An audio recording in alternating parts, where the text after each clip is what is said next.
Olá, pessoal, sejam bem-vindos à gravação da Web Aula ao vivo de hoje, tá? Da UC de Eletricidade. Antes da gente iniciar aqui a aula de hoje, eu vou reforçar aqui com vocês. Eu vou tentar fazer aqui Eu acho que eu consigo fazer até a atividade 6, talvez a 7, tá? Mas aí por isso que eu alterei aqui aquele que eu libero para vocês depois da aula, tá? Eu vou passar primeiro aqui as orientações do Senai Unidigital, tá? E das suas unidades, né? No caso da de vocês é o Senai, o IB, né? O Ítalo Bolonha. É, Depois que eu passar aqui as dicas aqui, né? Da web aula, a gente volta à nossa programação normal aqui, e aí eu mostro para vocês. Como aproveitar melhor sua web aula via Teams? Participar de uma web aula é mais do que entrar na chamada, é estar presente, focado e respeitando o momento de aprender. Vamos às dicas? Escolha um lugar tranquilo, bem iluminado e sem barulhos. Isso ajuda você e toda a turma a manter o foco na aula. Entre na sala alguns minutos antes do horário. Assim você consegue testar a internet, o áudio e começar a aula com calma. Sempre que possível, mantenha a câmera ligada. Isso mostra envolvimento. Mas lembre-se, esteja com roupa apropriada, em um local adequado e cuide do que aparece ao fundo. Você está em um ambiente de aprendizagem. Quer falar? Use o chat ou a função levantar a mão. Respeitar o tempo de fala do outro ajuda todo mundo a participar melhor. Evite distrações durante a aula. Feche outras abas, guarde o celular e foque no conteúdo. Esse é o seu momento de aprender. Em caso de dúvidas sobre o conteúdo, fale com seu tutor ou tutora. Para dúvidas sobre acesso ou uso da plataforma, procure um monitor. Use o AVA, ele é o seu canal direto com a equipe. Você faz parte da aula e a gente está aqui para ajudar você a aproveitar o melhor dela.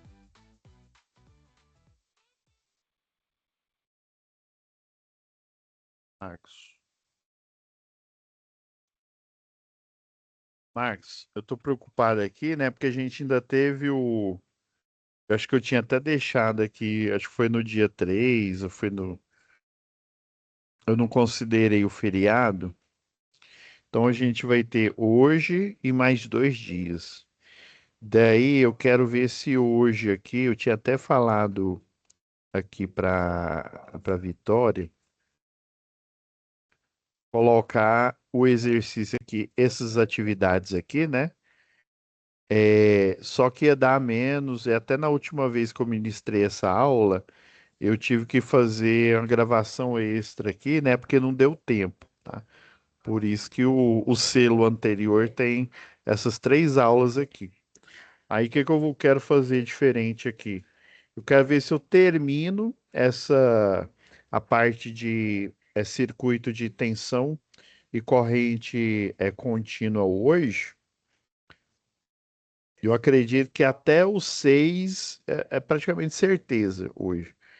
Porque aí, ó, vão sobrar 2 dias, né? Dia 24 e dia 8/5. Aí como a gente, dia 1, acho que dá numa sexta. Ah, não, deixa eu ver. É isso mesmo aí.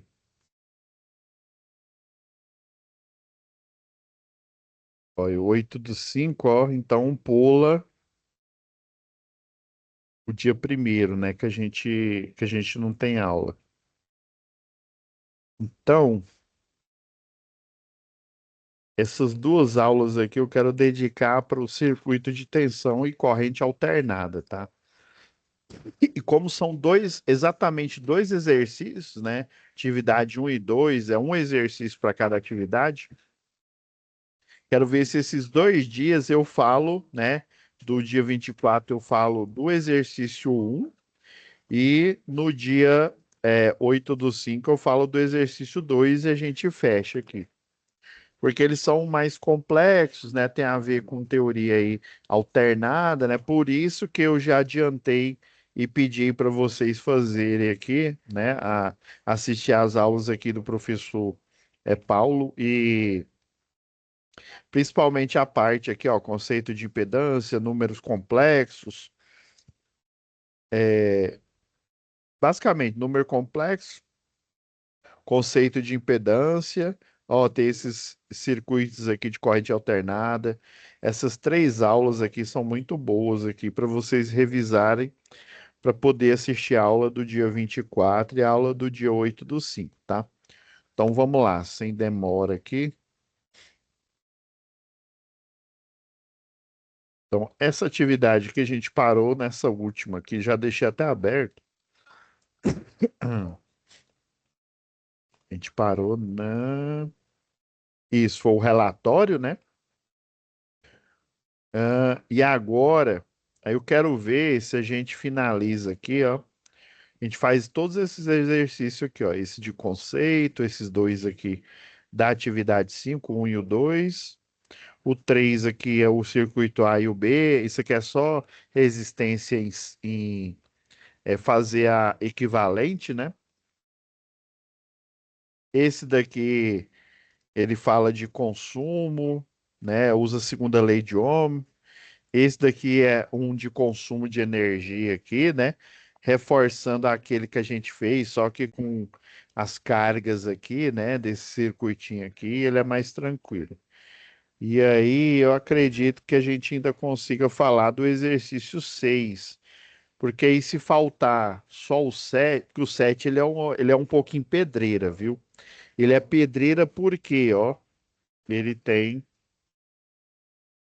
essas cargas aqui, talvez não dê para a gente falar com qualidade, mas aí o que que eu vou fazer? Eu vou tentar ir pelo menos até o 6 aqui, que aí na aula lá, que já que a gente vai dedicar para um exercício, eu venho com esse daqui e já falo do primeiro exercício lá, que tem duas etapas, o de corrente alternada, beleza? Vamos lá então. Eu devo estar alterado aqui alguma coisa, por isso que pediu para salvar. Deixa eu compartilhar aqui.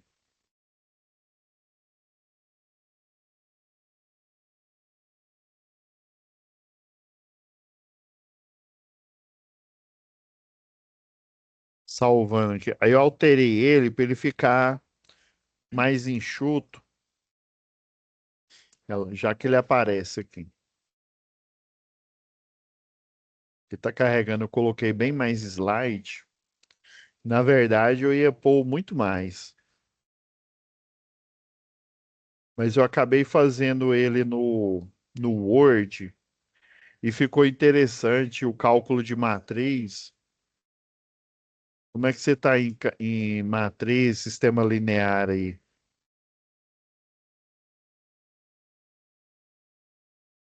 Que eu uso usei a regra de Sarris e tem um site que eu vou mostrar para vocês aqui. Deixa eu ver qual que a gente parou. Hum, isso, fez o exercício, fez esse aqui, ó. A gente fez esse, né? Que era o relatório lá, eu dei a dica. Então vamos pro próximo aqui.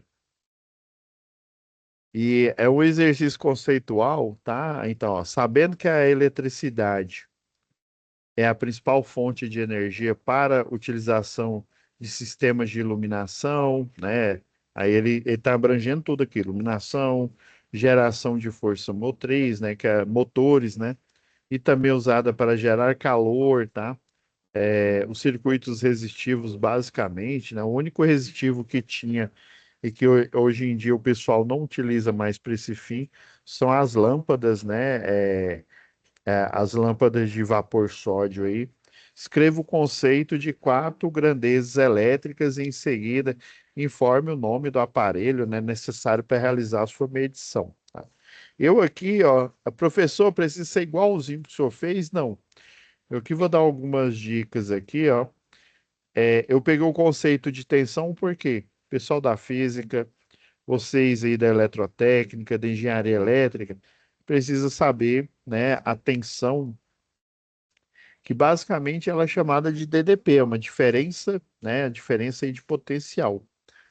A tensão que a gente tem ali na tomada, por exemplo, né? A gente tem aqui a tomadinha aqui,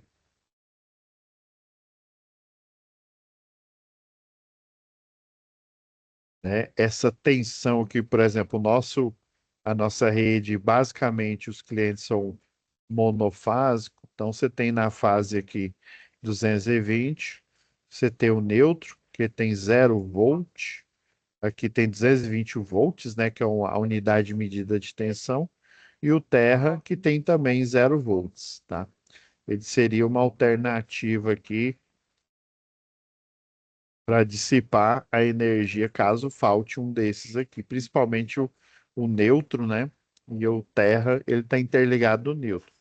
Então, essa diferença, a diferença de potencial aqui, elétrico entre dois pontos, né, a fase e o neutro. A unidade de medida é o volt, tá? O aparelho usado para medir a tensão, né, ou a DDP, né? Porque lá na física nós temos o potencial elétrico, né? Temos o potencial elétrico em uma determinada região aí. Aí é meio teórico, porque o pessoal utiliza a esfera de Van de Graaff, né?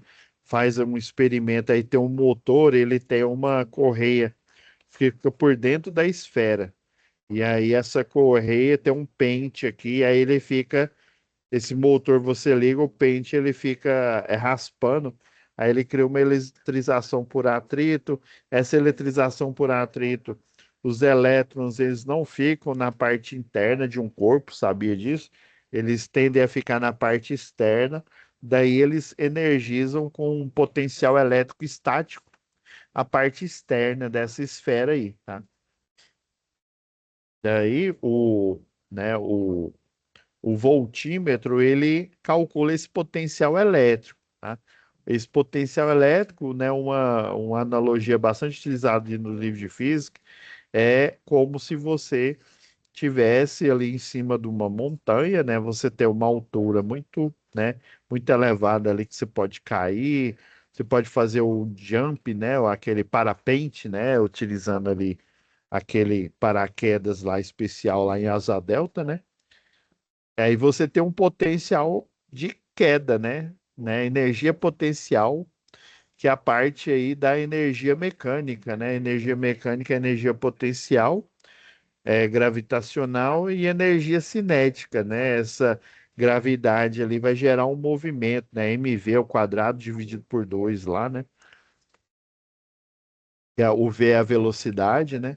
Então, o voltímetro ele pega esse potencial elétrico, o potencial dos elétrons ali, que podem ser liberados se eles forem interligados, né? No caso aqui, você vai colocar o equipamento aqui, né? Vai pôr lá na tomada, no ponto de força, e na hora que você liga o equipamento, esse potencial elétrico, ele vai ser o quê?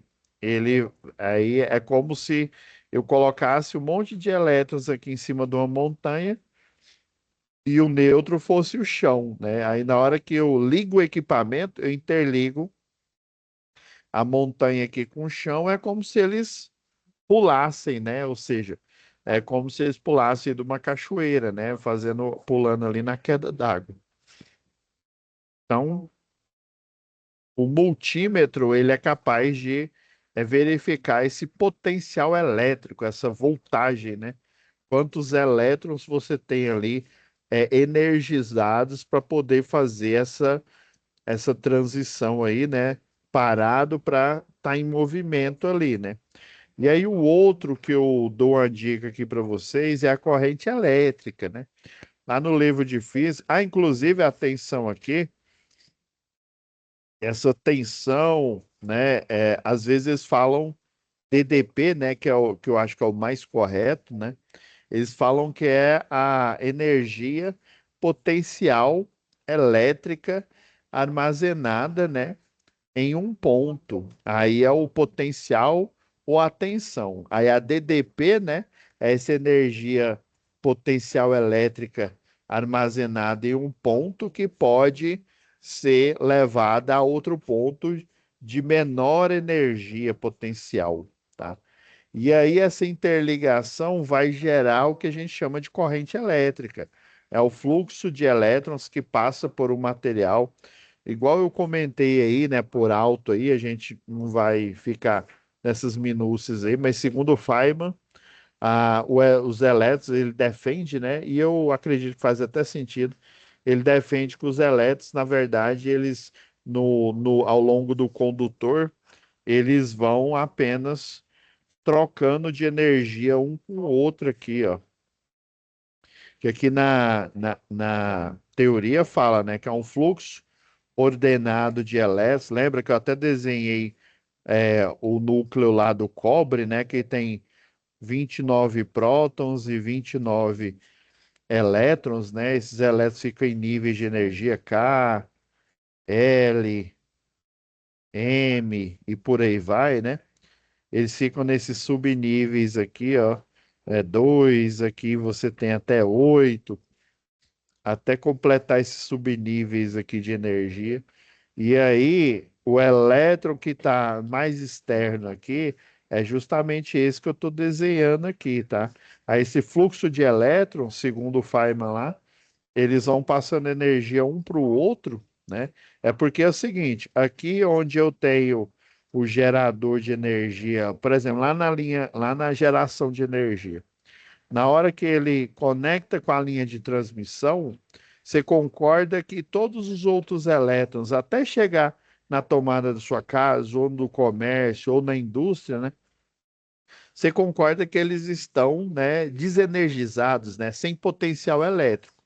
A partir do momento, né, em que no gerador lá ele envia a energia através da linha de transmissão, essa energia ela vai se propagar, né, por todo o barramento até chegar no ponto de força na sua casa, por exemplo, lá na tomada, tá? E mesmo assim, aí quando você coloca o equipamento na tomada, liga ele, né? Que não é só colocar que vai estar energia e vai estar com potencial elétrico, mas não tem corrente. Na hora que você liga ele, né, aciona, aí essa corrente, ela vai passando a energia de um elétron para o outro aqui, né?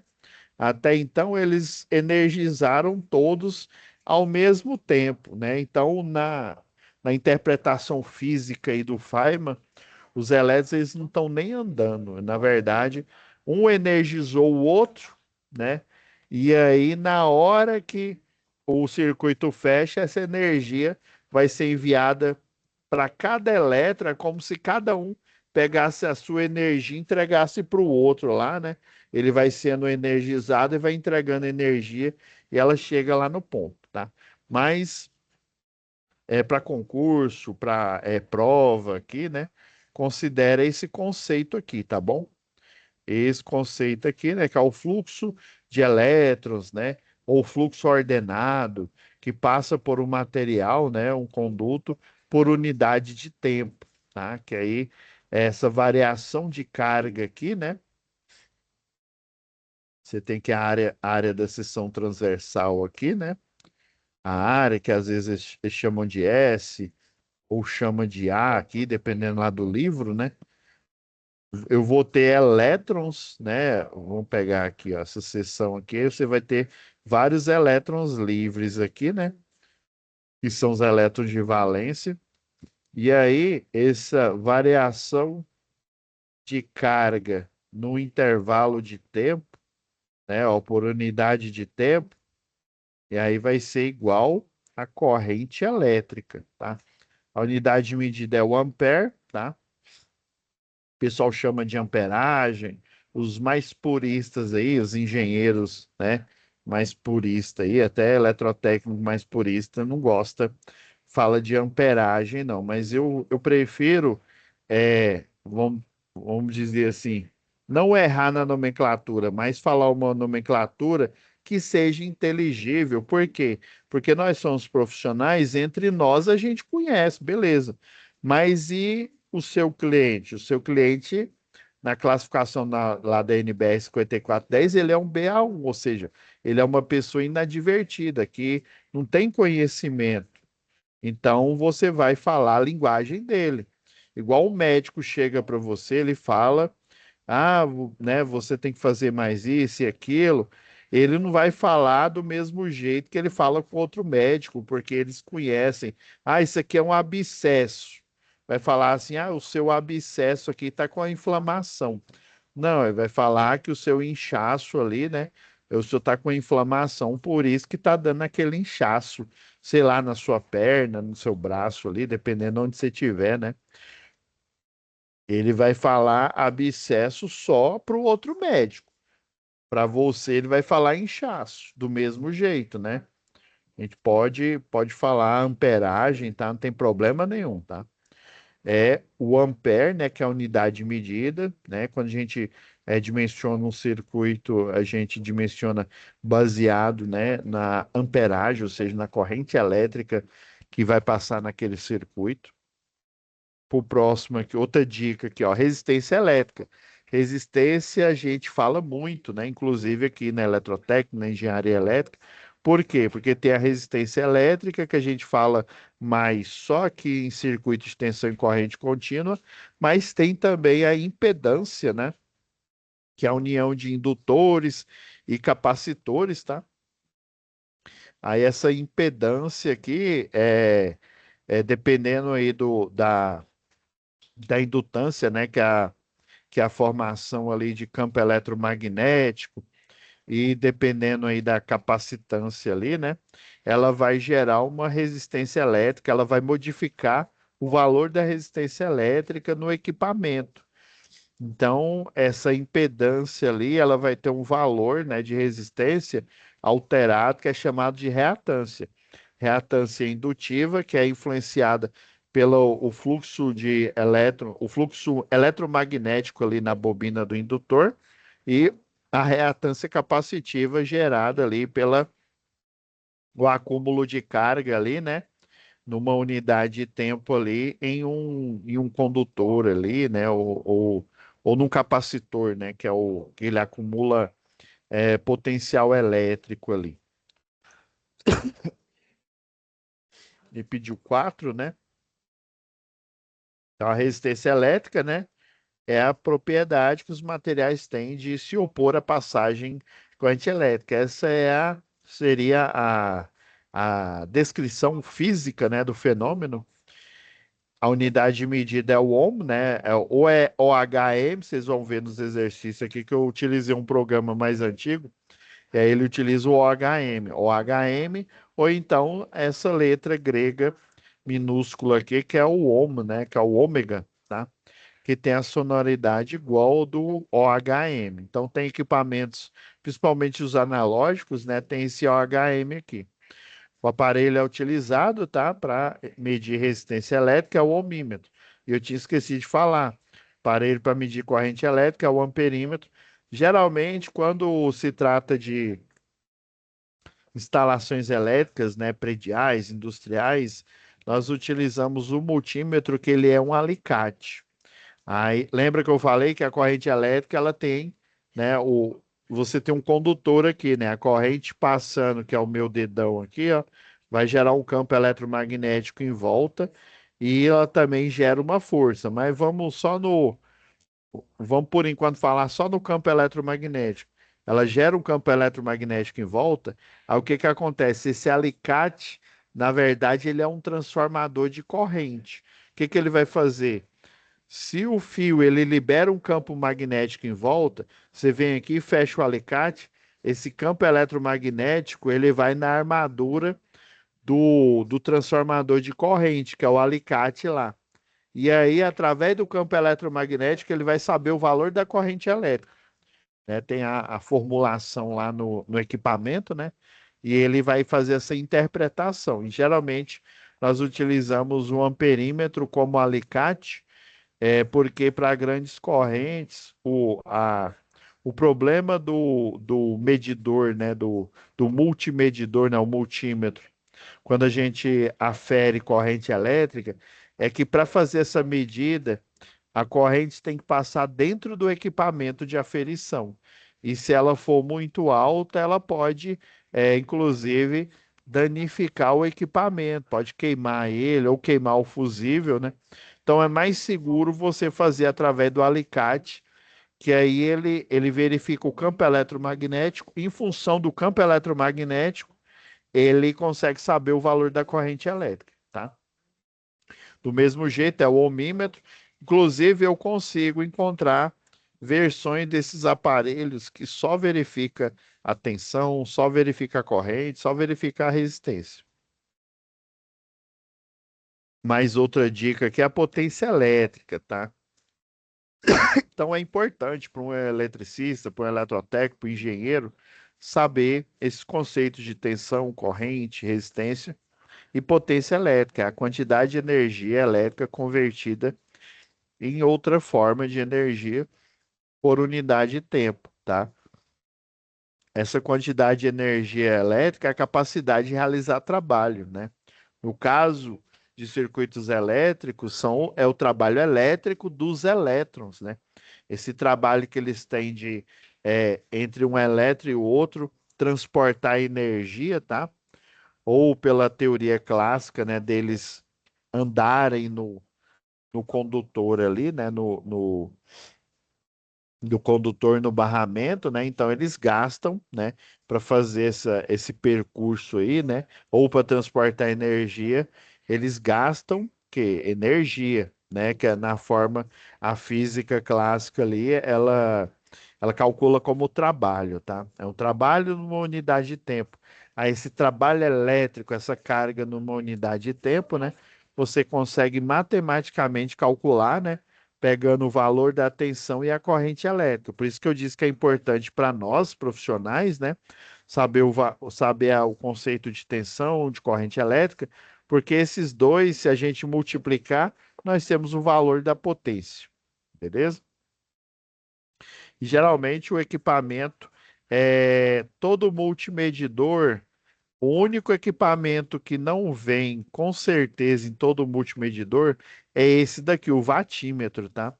O vatímetro geralmente ele vem separado ali, porque ele precisa de três. Geralmente todo multimedidor ele tem às vezes um alicate, que é nesse caso aí corrente alternada, principalmente, tá? Se for para circuito eletrônico, em função das correntes serem bem baixas, eu consigo utilizar as sondas aqui, né? As ponteiras ali para aferir, né? Corrente elétrica aí. Agora, circuito de tensão alternada, por as correntes serem maiores, eu tenho que utilizar um medidor que tem um alicate, né? Que é o mais ideal a se fazer aí. E aí, a potência, você tem que utilizar um equipamento que, ao mesmo tempo, ele verifica a corrente e verifica a tensão. Daí ele pega esses dois valores ao mesmo tempo e calcula a potência elétrica, né? A tensão vezes a corrente elétrica. Aí geralmente esse vatímetro ele tem três sondas, né? Tem três pontas, porque duas ele verifica o valor da corrente e uma ele verifica o valor da tensão. É necessário só uma ponta para você ver o potencial elétrico ali naquele ponto onde você está fazendo a medida. Tem alguns que utiliza quatro, né? Aí dois para corrente e dois para tensão, tá? Quando ele não tem um ponto de referência ali, ou três condutores, né? Dois para corrente, um para tensão, ou quatro, né? Dois para corrente e dois para tensão aí.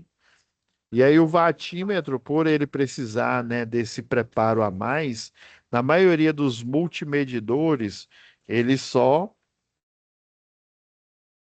eles só medem, né, esses três aqui, ó, é o básico.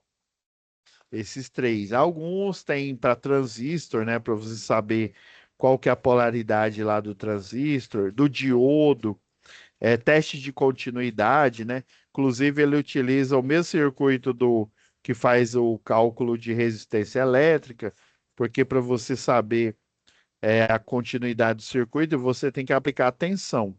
Aí um multímetro com uma fonte de 9 volts, né? Você consegue, pela fonte de 9 volts, você aplica um potencial, ele faz a leitura da corrente elétrica, né? E ele sabe qual que é o valor da resistência. Aí já o vatímetro aí, eu preciso, né, de um equipamento especial. Geralmente ele vem separado. Tem um alicate, né, um alicate multímetro, que ele também verifica a potência, só que ele é bem carinho, viu? Ele não é baratinho, não.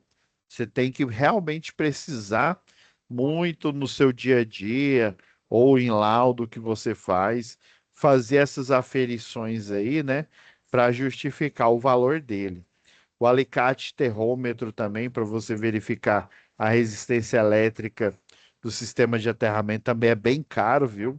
Última vez que eu vi, estava mais de 10 mil. Eu tô falando do stack, né? Já por exemplo, o da Minipa estava na casa de 4.500 por aí, tá? Então, esses você tem que. É porque o que verifica resistência de terra, ele é muito, mas muito sensível. E aí o alicate, né? Ele é, por ele ser prático, ele é muito, mas muito caro mesmo, tá? É aquela história. Você tem que tudo que verifica, por exemplo, resistência de terra, que é muito sensível, e potência, né, que aí eu preciso verificar tensão e corrente ao mesmo tempo, é muito mais caro. Tem um analisador de energia, última feira que a gente foi aqui de Senai, tinha um, eu não lembro a marca, ele estava na casa de 56 mil reais, só para você ter uma ideia. Então é muito complicado, né? Você não só utilizar esses equipamentos, mas tem que justificar o valor alto deles. Beleza. Vamos para o próximo aqui, ó. Outro exercício aqui da atividade 5, ó. Baseado em seus conhecimentos, assinale a alternativa que representa comportamento dos capacitores e indutores aqui, tá? Então, observando aqui, a capacitância é a propriedade de um dispositivo elétrico ou de um circuito a se opor à variação de corrente elétrica. Lembra que a gente viu, né? A gente viu agora há pouco aí, né? Que é essa de opor, oposição aí, né?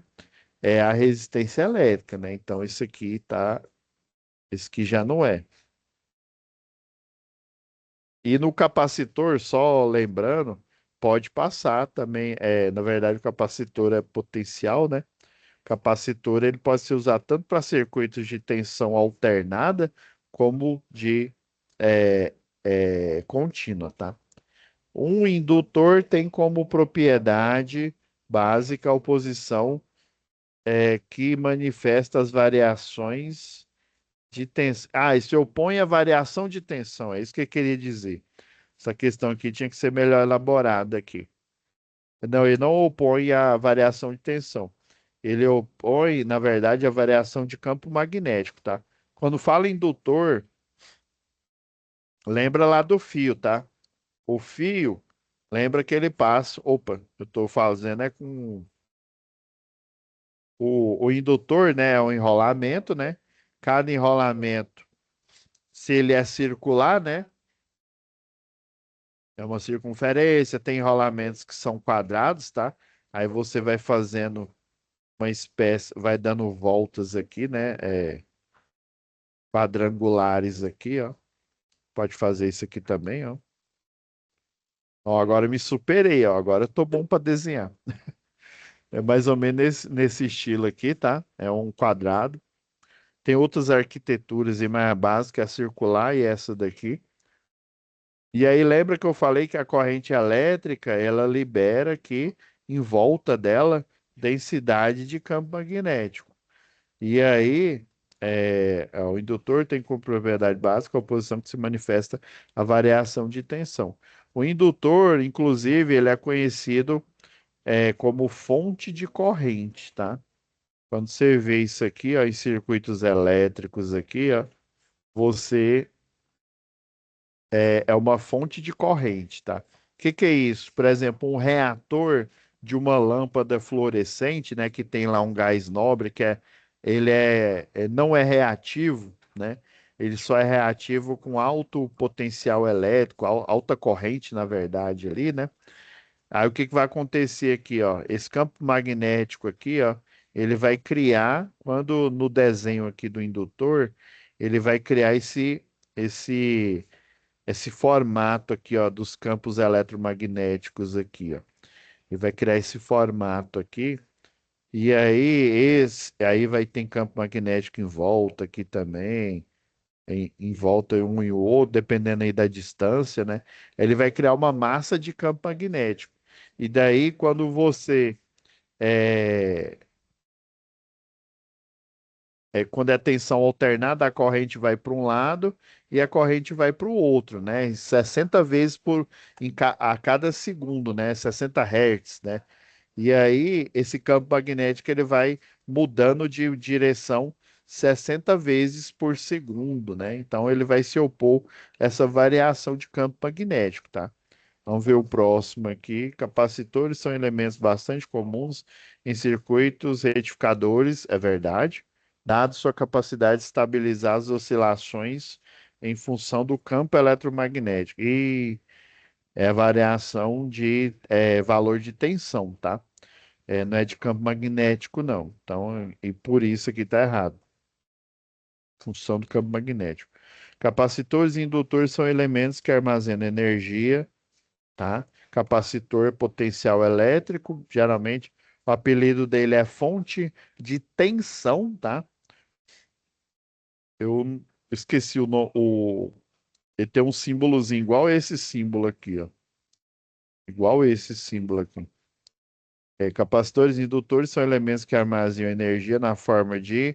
Aqui está o contrário, ó. Magnético seria o indutor, e está falando que é capacitor, e tensão elétrica, né? O capacitor é chamado de fonte de tensão, esse é o apelido dele, tá? Inclusive, você pode utilizar em circuitos eletrônicos, ele carrega um valor de tensão, tá? Sem ser uma fonte. Às vezes, para eu fazer funcionar um circuito, né, um microcontrolador, por exemplo, aí tem as perninhas dele aqui, aí geralmente ele tem uma marquinha aqui, né? Que aí você vai contando ó, a perna um, 2, 3, aí você olha lá no datasheet dele, né? Aí, às vezes, você precisa de uma fonte simétrica, você precisa ou só de um valor de tensão aqui positivo ou negativo, aí, dependendo. E aí você vai utilizar o capacitor, tá? Você carrega o capacitor no circuito e aquele valor de tensão, ele vai ser utilizado para ativar o microchip aqui. Aí por isso que é o apelido dele, fonte de tensão. E aí, eu desci, beleza? Beleza. Vamos lá, vamos que vamos aqui. Os indutores, vamos para a última aqui, ó. Boa noite. Boa noite, Aldeci. Os indutores armazenam energia na forma de campo magnético, que eu acabei de falar ali. Isso mesmo, ó. Aí o campo eletromagnético, se for de corrente contínua, ele vai armazenar essa energia aqui. Na hora que o circuito ele, né, se armazena, você fecha ele lá no circuito eletrônico, né, de corrente contínua e tensão, ele armazena energia eletromagnética, tá? E aí um transistor, ele abre ele, tá? Ele fica com essa energia armazenada. E depois ele pode liberar essa energia, ou então, ao contrário, ele recebe uma onda eletromagnética, né? Por exemplo, uma onda AM, uma onda FM, por exemplo, e daí ele vai ser ligado nele um transformador aqui de sinal e ele vai pegar essa onda eletromagnética que ela está permeando o espaço ali, né? Essa emissão, ele pega essa onda eletromagnética, transformador ali de sinal, ele potencializa, né? O sinal vem bem fraco, mas aí como ele tem muitas voltas aqui, ele vai capturando, né, a amplitude desse sinal, vai capturando as informações. Aí o transformador de sinal, ele amplifica isso e aí ele consegue, né, captar as ondas de rádio ou Bluetooth, né, que é a transmissão digital de sinais, ou o protocolo aí, né, o protocolo de Wi-Fi também, dado aí, né, a mudança ali da arquitetura, né, mas o princípio é o mesmo ali da antena, né. Deixa eu ver o que mais. em transformador, né, para transformar a energia de um potencial maior para um potencial menor ou vice-versa, né, também. É, para gerar uma corrente muito alta ali, dentro de uma lâmpada, que é o reator, né, uma corrente muito alta, mesmo você utilizando tensão, baixa tensão, tá? E aí ele vai utilizar essas voltas aí para ele armazenar energia eletromagnética ali, e aí ele poder fazer o start ali. Deixa eu ver o que mais que dá para a gente falar aqui. Então é a letra E, tá? Agora esse circuito aqui, pessoal, a gente fazer aqui Nossa, a hora passa rápida, hein? Falta 10 minutos aqui. É,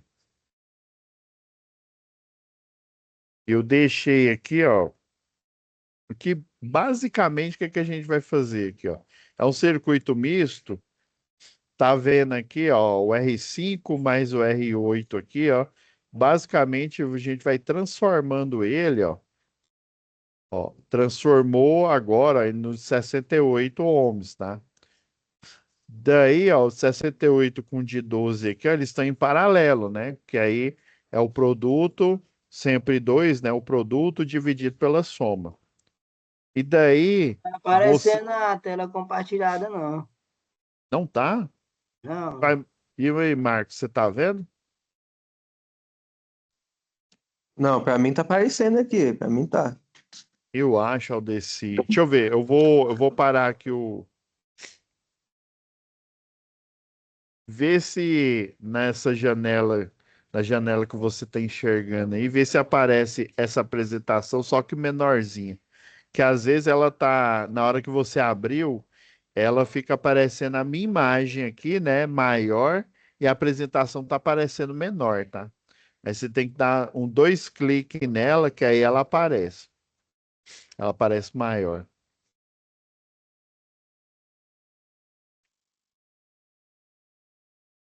Tentou. Apareceu, deu certo.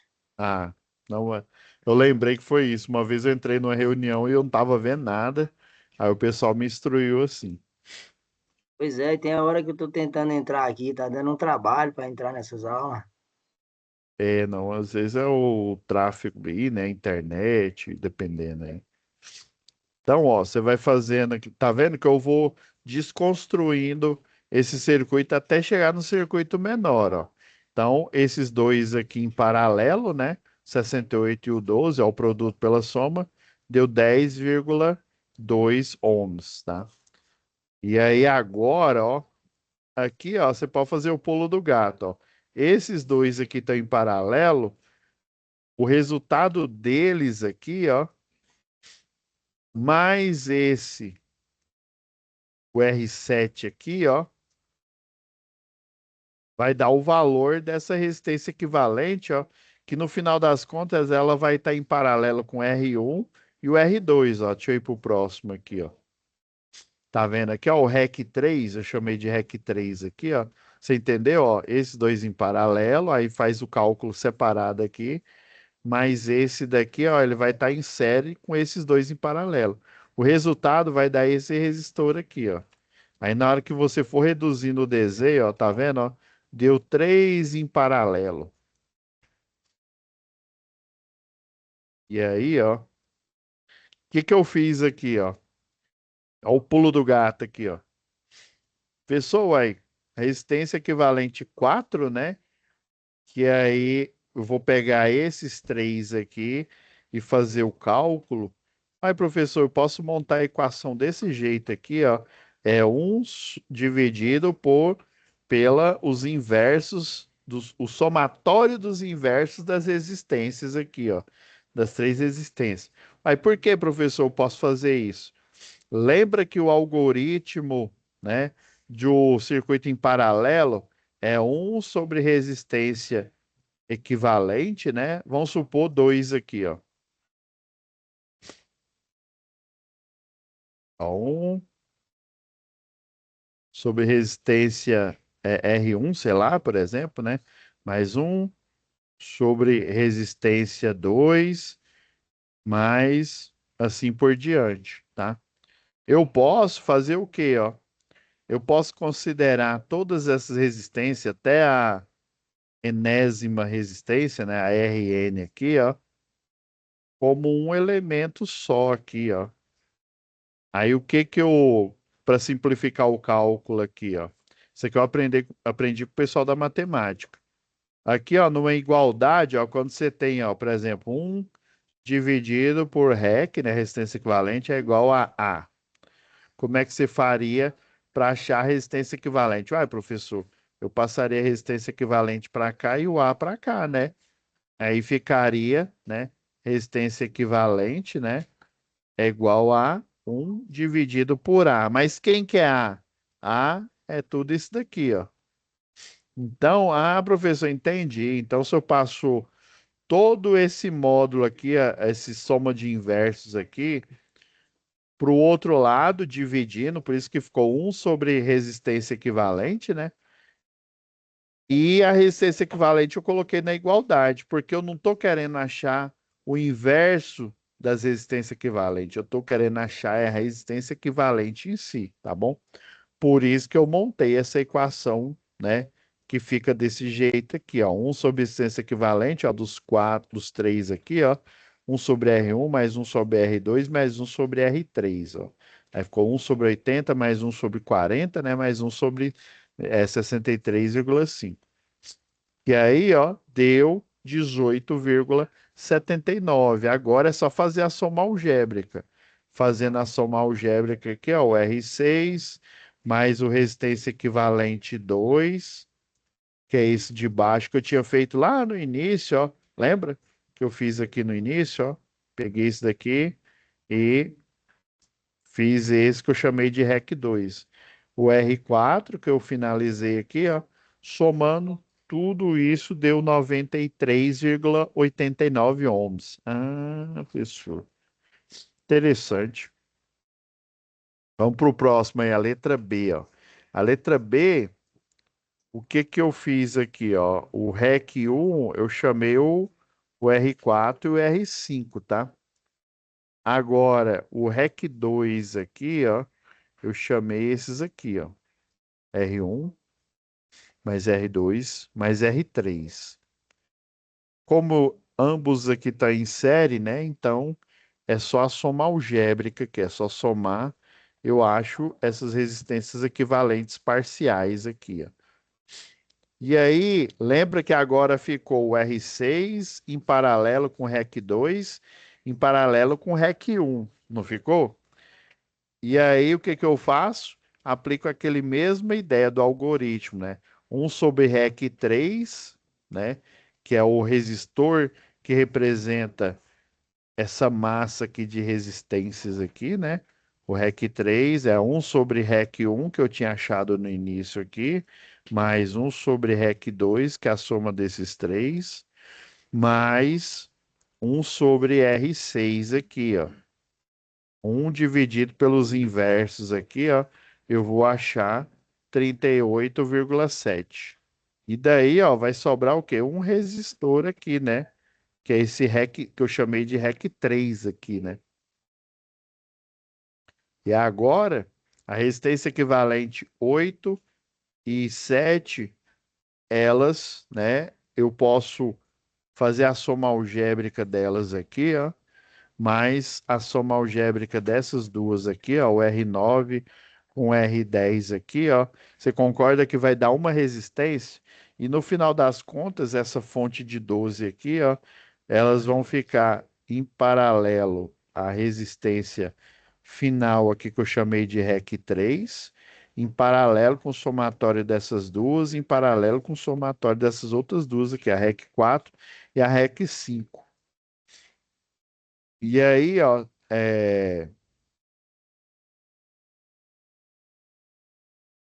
ah, entendi aqui o que eu fiz. Era um jeito que eu tava viciado em três aqui, ó. O que eu fiz aqui, ó? Eu chamei, eu fiz elas logo e as duas aqui em paralelo aqui, ó, que eu chamei de REC 6 aqui. Fiz o somatório aqui, né? Deu 63,14. Ah, entendi. estendi aqui, que eu tinha feito aqui, ó. Aí esse resistência equivalente final, né, vai ser a soma algébrica, né, dessas duas aqui que eu fiz em paralelo, tinha transformado em uma só, né, cada uma delas, em paralelo aqui, mais a outra resistência que ficou aqui, ó. Que de verdade, na hora que eu acho aqui, ó, ela vai estar em paralelo no final das contas com essas duas aqui, ó. Mas só que na hora que eu juntar aqui, ó, elas vão estar unidas por esse nó aqui, ó. Então, na verdade, eu tenho que achar o paralelo do somatório dessas duas. Espera aí, pessoal, só um pouquinho aqui, rapidão. Já que a gente continua aqui.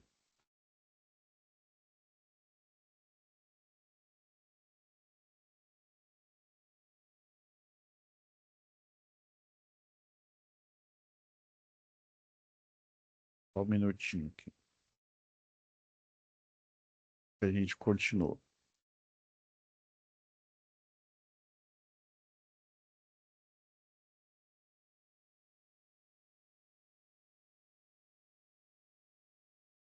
E galera, só registrar aqui, já que a gente continua.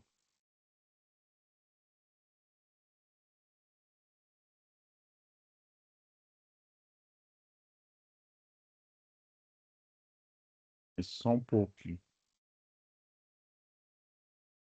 Essa hora o servidor tá lotado.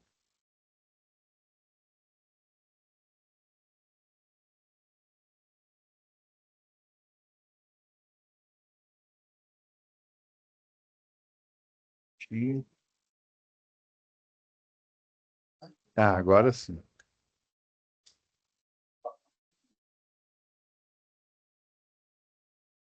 Beleza, pessoal. Vamos continuar aqui.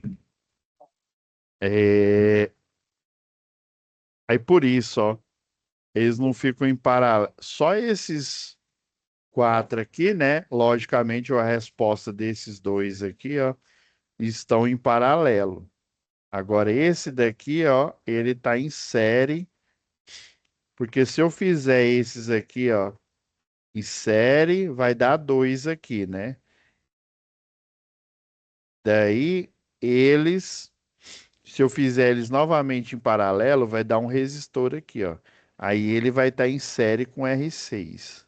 Aí realmente não daria para fazer os três em paralelo igual eu tinha feito aqui com o REC 3, né? Que foram esses aqui, ó. Aí realmente eu garoteei, ó. Então é o 30, o REC 3, né? Mais o REC 6, que é esses em paralelos aqui, ó. Aí dá 37 ou 38,7 mais 63,14, deu 101,84 ohms. Agora, esse daqui, ó, um circuito elétrico de 220 é instalado lá na FSA, né?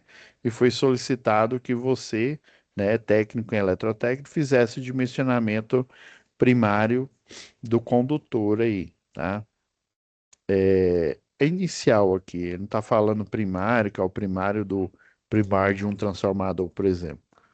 Então, ele está pedindo que isso aqui é bem específico, tá? Ele está pedindo que você calcule a seção do condutor de alumínio. Então, provavelmente é um condutor multiplexado, né, da entrada lá. E está pedindo para você considerar a resistividade 0,02 78, tá? Ela é adimensional, tá? Por isso que ele não coloca unidade de medida. Com 90 metros de comprimento, sobre qual percorre uma corrente de 50 amperes para que a queda de tensão máxima seja 2%. O cerne aqui, tá? É essa queda de tensão, tá? Então, considerando um condutor, ó, temos a área da seção, temos a tensão, por isso que é bom a gente anotar os valores, o comprimento, a corrente, né, que é de 50, e a resistividade. Lembrando lá, né, da segunda lei de Ohm, Resistência é a característica, né, o ρ aqui, vezes a divisão aqui, ó, do comprimento dele, dividido pela área da seção transversal. Então, na verdade, quer saber essa área aqui, tá? Então, eu teria que fazer o quê, ó? Fazer a isolação aqui dessa variável, né? Ela ficaria como aqui, ó? O A passa para esse lado aqui, ó. A resistência passa para cá aqui. Então, ficaria ρ vezes L dividido pela resistência elétrica. Só que aí ele colocou o empecilho aqui, ó, já colocou que ele tem 50, vai rodar uma corrente de 50, ele já deu o comprimento do circuito, tá? E ele quer que essa queda de tensão, ou seja, essa diminuição seja de 2%. Então seria interessante a gente calcular essa queda de tensão primeiro, senão vai dar ruim aqui, né? Senão, dependendo aí, quanto maior a distância, maior vai ser a queda de tensão, tá? Então eu tenho que fazer uma queda de tensão de 2%, considerando essa distância fixa aí de 90 metros aqui. Então, uma queda, ou seja, uma variação de 2%, né? Lembrando que 2% é 2 dividido por 100, né? 0,2. Então, o circuito ele é energizado com 220 volts, tá? Então, 220 vezes o 0,02, né, que é o 2%, ele tem que ter uma diminuição de 4 volts, tá? Essa aqui é a primeira parte aqui. Então, essa queda de tensão, né? Lembra que o condutor, ele, no final das contas, é um resistor, né? Se o condutor fosse perfeito, a resistência elétrica, ou seja, a oposição à passagem de elétrons dele, seria de 0 ohms, ou seja, ele transportaria. É como se fosse o teletransporte lá da Star Trek, né? O teletransporte da Star Trek, você não fica lá pegando ônibus espacial, né? Demorando aquele tempo, gastando muita energia, né? Que aí ela não se traduz só em energia, seria energia elétrica, mas tempo mesmo, né?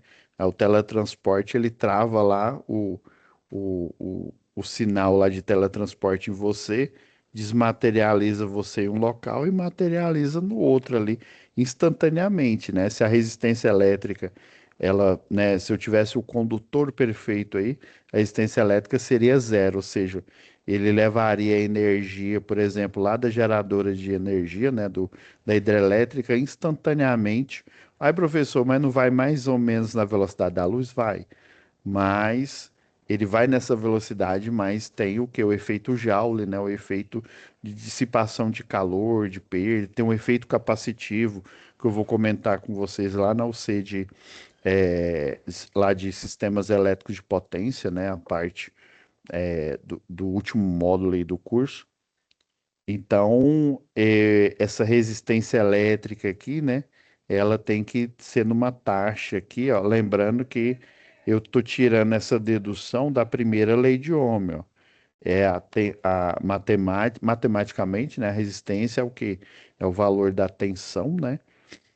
Dividido pela corrente elétrica, né? Ambos aqui, para esse caso aqui, são diretamente proporcionais. Então, eu tenho que ter uma queda de 4,4 volts, que representa 2%, né? E a uma corrente de 50 amperes. Então, a resistência desse, desse condutor aqui ao longo do tempo, ela vai ser. E na real, tá? A resistência elétrica ela é bem baixa, tá? É de um condutor, tá? Em contrapartida, a resistência elétrica das cargas, né? Ou a reatância, né? Se tratando aí de circuitos de tensão e corrente alternada, ela tem um valor expressivo porque é uma carga, né? Ela tem o objetivo ou de dissipar calor, no caso aí de uma churrasqueira, ou de gerar movimento, no caso aí de um motor elétrico e por aí vai, tá?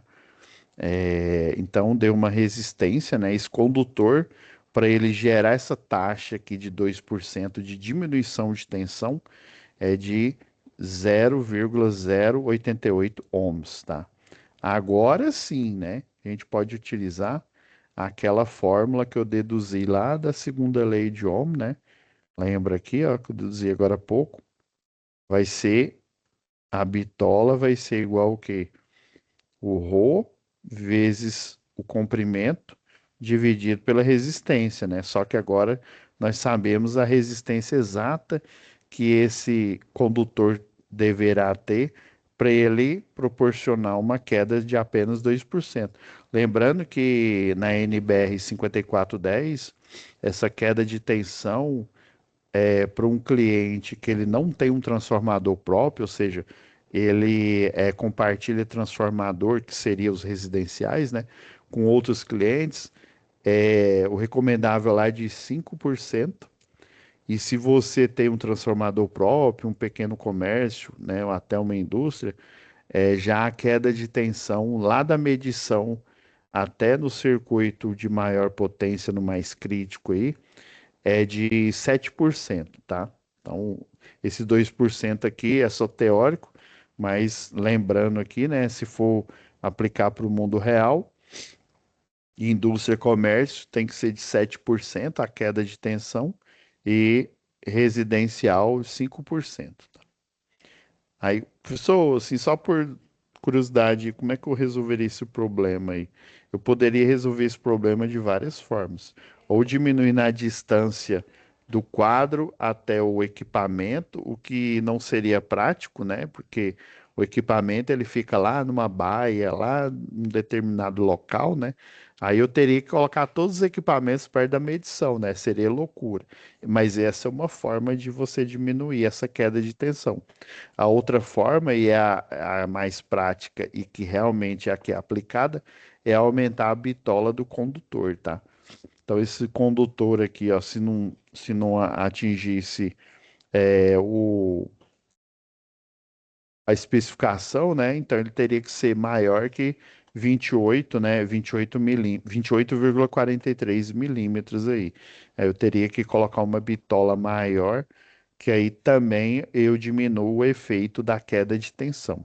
Ou seja, diminuindo o tamanho o comprimento do circuito, eu diminuo a queda de tensão, a diminuição de tensão, e eu também, aumentando a bitola dele, eu faço a mesma coisa, eu diminuo essa queda de tensão.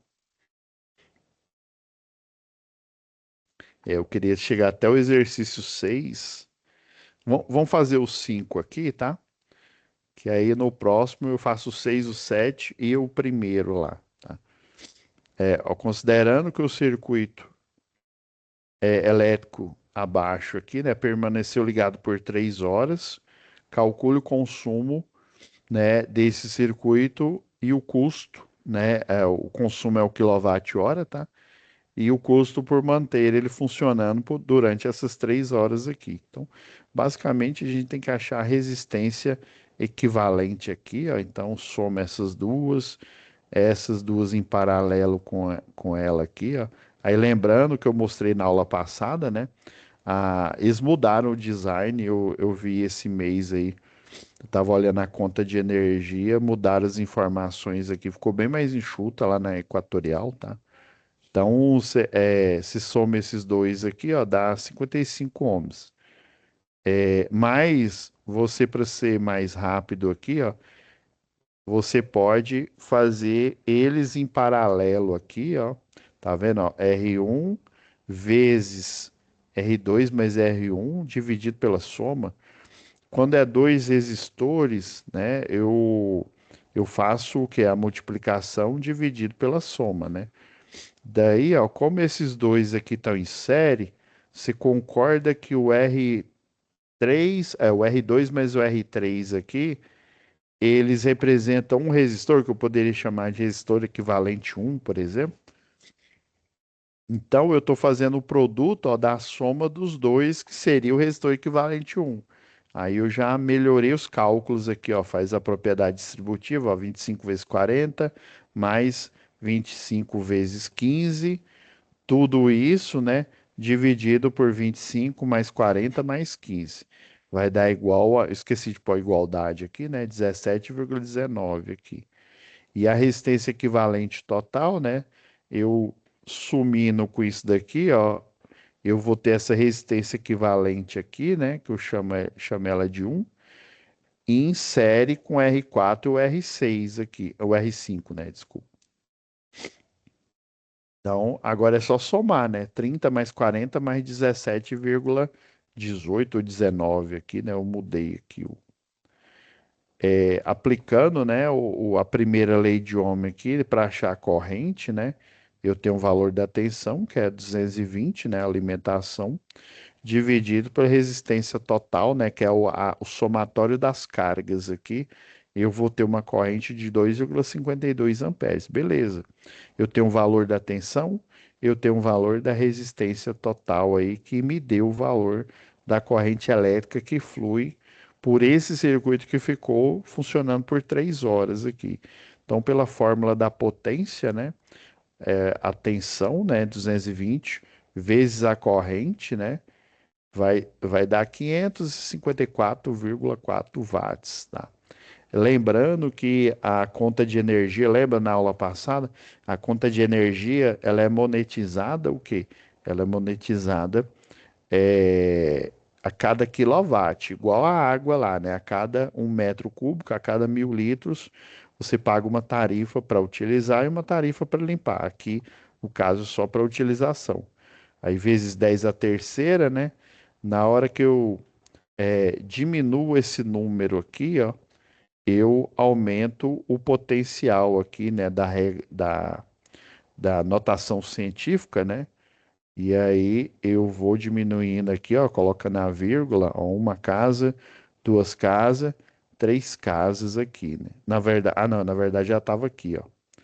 Ela tá 554,4, né? Então, uma, duas, três. Ah, agora tá certo aqui. Então deu 5.544 quilowatts, tá? Que foi a potência, né, consumida aqui.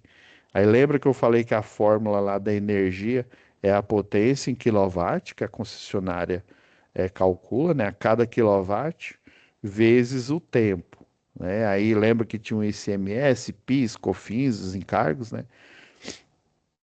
Então deu, né, 1.600, né, e 63,2 quilowatt-hora aqui, tá?